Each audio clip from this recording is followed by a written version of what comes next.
It is impressive. It is. Again, he's the first person. He's made history. You can't deny that, and you can't deny how great he is. I mean, obviously, some people like to debate the Michael Jordan, LeBron James, Kobe Bryant, who's the best. And honestly, in my personal opinion, I think they were all great. They all had their generation. I think you can't really compare, and that's the number one thing that everyone always says. Oh, Jordan played in a different era. Blah blah blah. And that's what it comes down to. If we're talking the greatest ever, you have to talk about generation. Jordan was the best of his generation. Bird was probably the best of his generation. Then, I then think Magic over Bird yeah, because again, they were the same era, and I'm putting Magic over Bird. again, like we just said, they have the same number of titles overall franchises, but either way, like I said, it's just it all comes down to generational talent. And again, the NBA, the rules are different. Same thing with the NFL.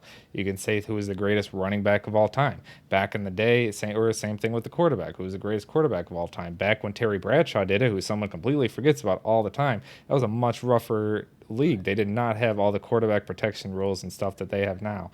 Terry Bradshaw has won 4 Super Bowls back in the 70s and early 80s. So comparing that to, again, which Tom Brady, Tom Brady has 6 Super Bowl rings, as you just mentioned.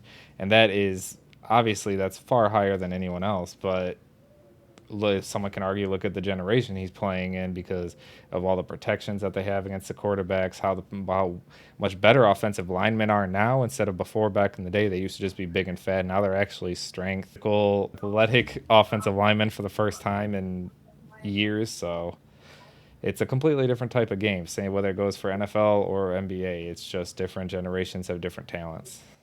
The generation now has more athletic than Hmm. back then. Like even in basketball, like every sport, all the talent in the sport now is more athletic than it was years ago. Just because now Modern medicine has just come so far, and they know so much about muscle regeneration, how to instead of wearing yourself out, how to just pace yourself, all that stuff.